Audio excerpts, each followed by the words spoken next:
Olá, feliz em estar com você novamente. Você já percebeu o quanto a fidelidade é vital nos nossos relacionamentos?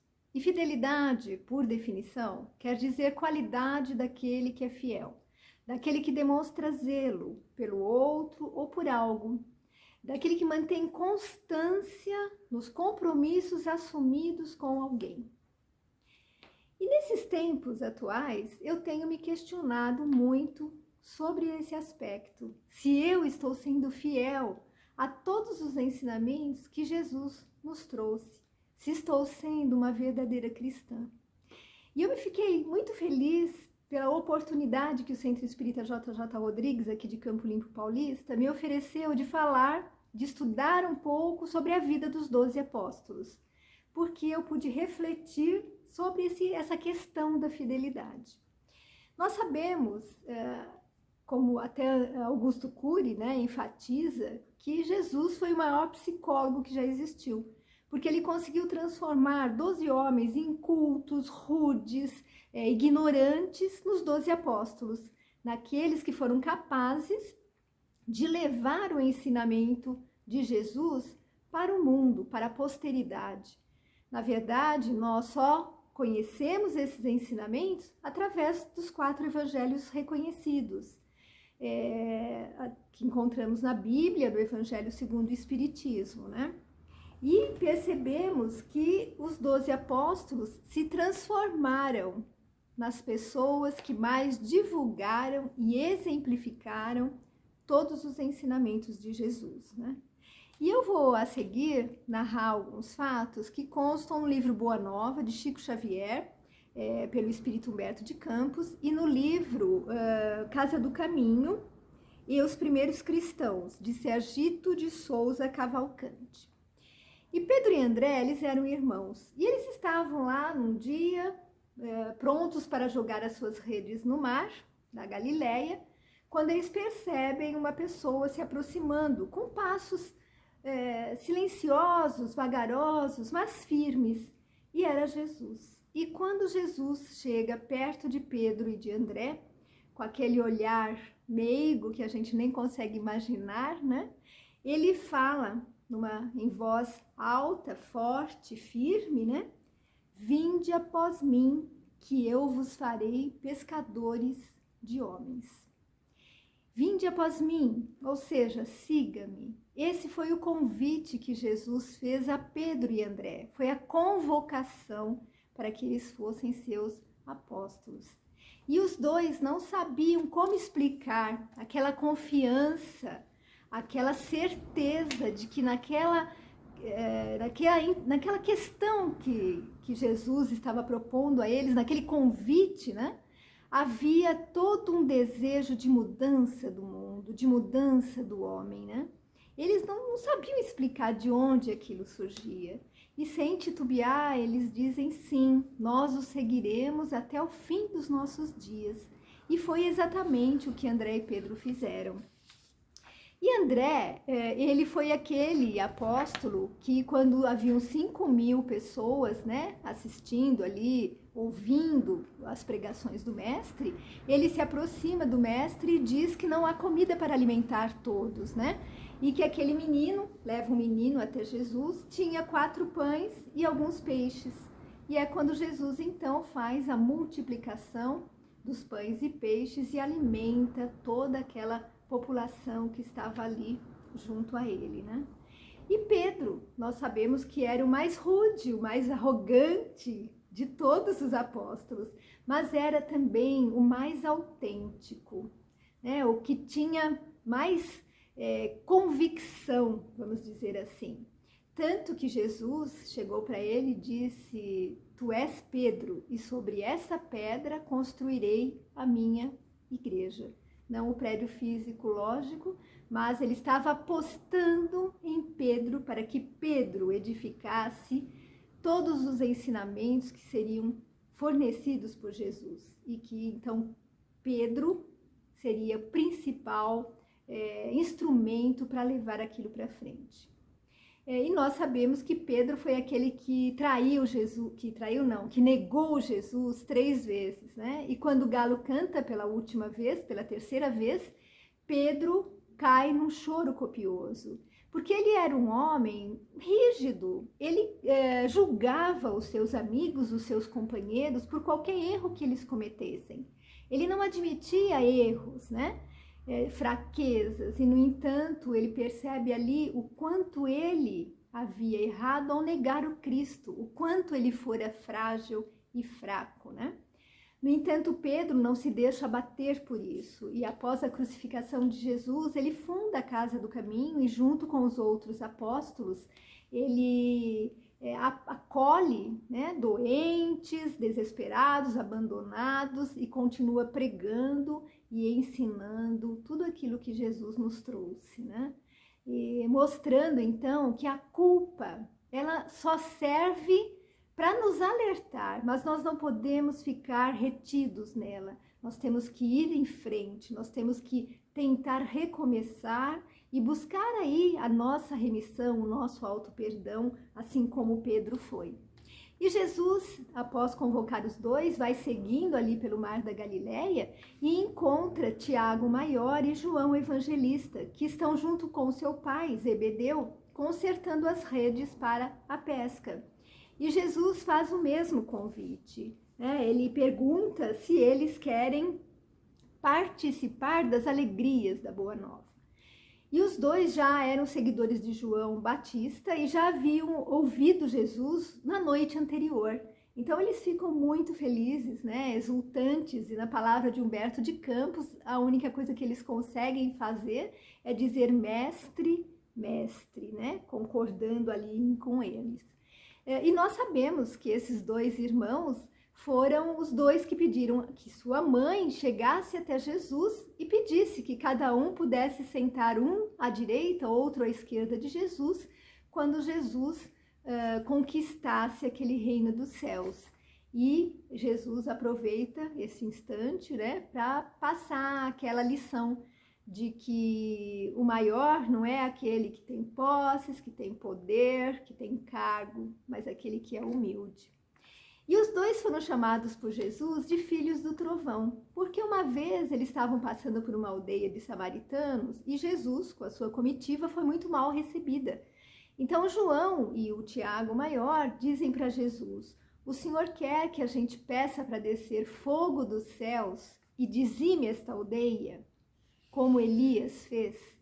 Então vejam como esses jovens eram agressivos, impetuosos, impiedosos, porque eles iam matar uma aldeia inteira porque não haviam recebido a eles e a Jesus, né? Então Jesus os apelida aí de filhos do trovão. E nós sabemos que João Evangelista era o discípulo considerado mais amado por Jesus. Ele era o mais jovem de todos, era aquele que podia colocar a sua cabeça no colo do mestre, né? Como um jovem. E Jesus depositou nele a maior confiança, porque quando na cruz ele pede que João cuide de sua mãe. E João realmente faz isso. Ele muda-se com Maria para Éfesos e cuida dela lá até o seu desencarne. Só depois é que ele sai de Éfesos. E foi João quem escreveu 3 cartas gerais aos cristãos, um dos evangelhos e o Apocalipse, quando, sofrendo perseguições, na época de Domiciano, ele é exilado na ilha de Patmos. E conta-se que nessa ilha ele relatava os fatos, né, vividos com Jesus, e os peixes se amontoavam e ficavam ouvindo João contar, né? Imagina que carisma também, que amor não emanava João. E Jesus entra na coletoria de impostos e olha para aquele homem culto, inteligente e pergunta: Levi, o que fazes? Levi se surpreende, né, ao ver Jesus ali. E ele diz: eu coleto impostos dos povos, né, a mando de Herodes. E Jesus diz: você quer me seguir, quer vir comigo e recolher as bênçãos do céu, os bens do céu? E Levi, que depois é o apóstolo chamado Mateus, né? Mateus Levi, ele também segue Jesus sem questionar, porque aquela energia amorosa, aquela autoridade moral de Jesus fazia com que todos o seguissem, porque imagine-se, vamos nos imaginar de frente a Jesus, né? Só de tentar imaginar, nós já percebemos o quanto ele tem de força sobre todos nós, né? Essa força amorosa. E Jesus foi então convocando todos os seus apóstolos, Pedro, André, Tiago Maior, João Evangelista, Tadeu, Bartolomeu, Felipe, Judas Iscariotes, Judas Tadeu, né, que eu já falei, Mateus Levi, que eu já falei, e Simão o Zelote, acho que eu falei os 12 aí, né? E todos conhecem a passagem bíblica de quando Tomé diz que não acredita na ressurreição do Cristo, a menos que ele possa tocar nas chagas de Jesus. E Jesus vem ao encontro dos apóstolos e diz para Tomé tocar em suas chagas. E aí ele pronuncia aquela frase que nós tão bem conhecemos: felizes são aqueles que creem sem nunca terem visto. E vejam como essa frase se enquadra, serve para todos nós que viemos e que estamos aqui agora. Felizes somos nós que acreditamos sem nunca ter visto, né? E Judas? Judas, nós sabemos que ele era um pouco diferente dos demais, era um dos cultos ali, porque todos eram bem ignorantes, né? Ele tinha um comércio onde ele vendia peixes e quinquilharias, e ele entendia que Jesus seria então o libertador do jugo romano, né? O libertador do povo judeu que estava sob o jugo romano. E ele diz para Jesus, numa oportunidade, de que os planos de Jesus eram muito bons, mas que eles precisariam, eles precisariam de dinheiro para manter aquela iniciativa, para poder levar adiante, até para poder sustentar ali todos aqueles que estavam pregando o evangelho, queriam pregar o evangelho. E Jesus diz que ele mesmo não tinha nenhuma moeda e que Deus nunca precisou de riqueza, de nada material para construir sua obra e tantas belezas, mas que era justo o que Judas trazia. Então ele permitia que Judas angariasse fundos junto àqueles que queriam auxiliar na obra de divulgação da Boa Nova, mas que ele nunca se esquecesse de que deveria recolher o essencial, o básico, o necessário, porque o dinheiro ele é um ótimo instrumento quando ele é bem trabalhado, mas ele é um perigo quando nós nos deixamos dominar por eles. E vejam, Judas acaba traindo Jesus por 30 moedas, mas alguns historiadores dizem que, na verdade, Judas acreditava tanto em Jesus, tanto que Jesus ia libertar o povo, que ele achava que se Jesus fosse preso, ele teria então um motivo maior para se rebelar e para provocar então essa revolução. E quando ele vê que Jesus é preso, é crucificado, não suportando, ele joga aquelas 13 moedas aos pés dos sacerdotes e vai se enforcar. Simão o Zelote. Simão o Zelote era um dos mais velhos pescadores que faziam parte dos 12. E um dia ele está ouvindo Tiago, Tadeu e João, em pleno vigor da juventude, né? Dizendo que eles faziam milagres, porque eles eram jovens, eles tinham muita força, que eles percorreriam o mundo pregando a boa nova, que eles auxiliariam muito a Jesus nessa função, nessa missão, né? E aí o Simão Zelote fica chateado, fica triste, porque ele era velho, ele achava que não tinha forças suficientes. Como é que ele ia poder colaborar com aqueles jovens? E ele procura Jesus e abre o seu coração. E Jesus, então, faz uma comparação da vida com uma árvore. E ele diz que a infância é como a ramagem verdejante. No entanto, um raio de sol pode queimar essa ramagem. Que a mocidade é como a beleza e o perfume das flores, se elas conseguirem nascer, mas que um sopro da primavera pode jogá-las no chão, mas que os frutos, esses são as bênçãos de Deus, os frutos que equivalem à velhice. Então, ele reforça para que Simão, o Zelote, auxilie, aconselhe os mais novos, com a experiência de vida que ele tem, com a força de caráter que ele possui, que essa seria uma grande função dele. E alerta Simão Zelote que ninguém poderá fazer o trabalho que cabe a ele, a missão que cabe a ele. E é isso que a gente também tem que entender na nossa vida. Ninguém vai fazer aquilo que nos cabe, nem passar por aquilo que temos que passar, porque tudo é prova, ensinamento, né? Tudo é crescimento moral. E nós sabemos que fizeram parte do círculo mais íntimo de Jesus, para quem Jesus convidava, né? Quem Jesus convidava para os acontecimentos mais importantes foram os três, né? Pedro, João e Tiago Maior. Bom, talvez vocês que estão me ouvindo perguntem assim, ok, Lu, mas onde é que entra a fidelidade em tudo isso? Bom, nós percebemos que os apóstolos, eles foram fiéis e infiéis em alguns momentos, assim como nós, né? Porque claramente aconteceu isso. Tomé duvidou, Pedro negou, Judas traiu, João, Tiago e Pedro dormiram no horto de Getsemane, quando Jesus pediu que eles vigiassem, que eles ficassem acordados, né? Orando e vigiando.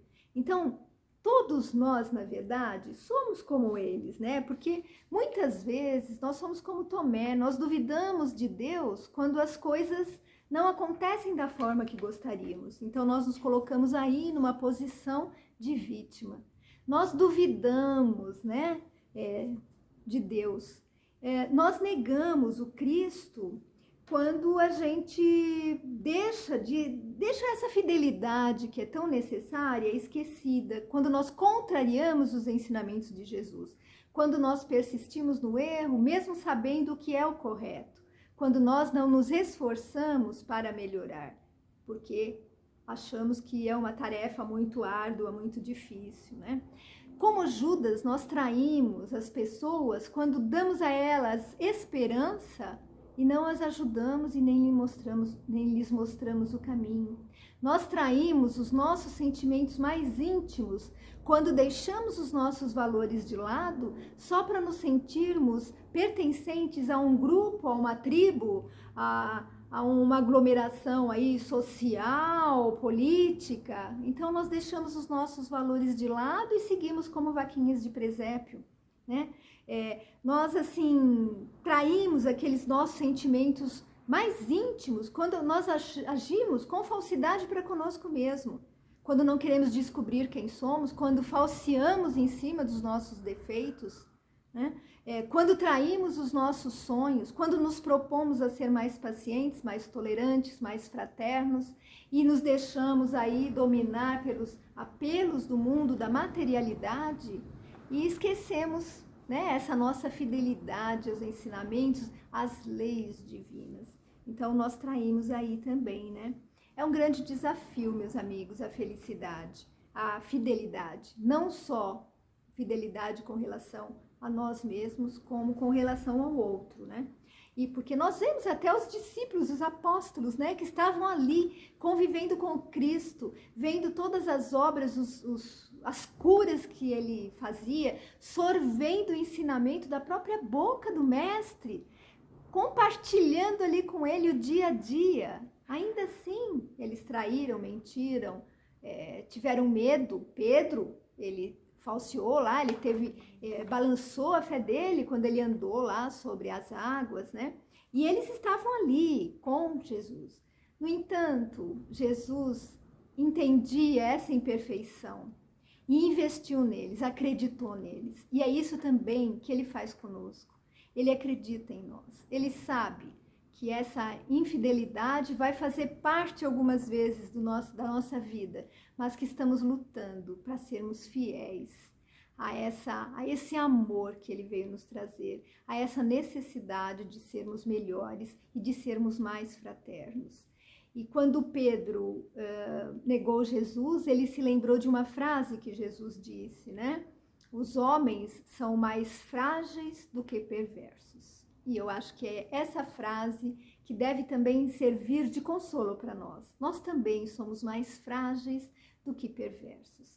Então, que nós possamos exercitar o alto amor na nossa vida e possamos persistir e lutar para usarmos de fidelidade a Jesus, a Deus e ao outro.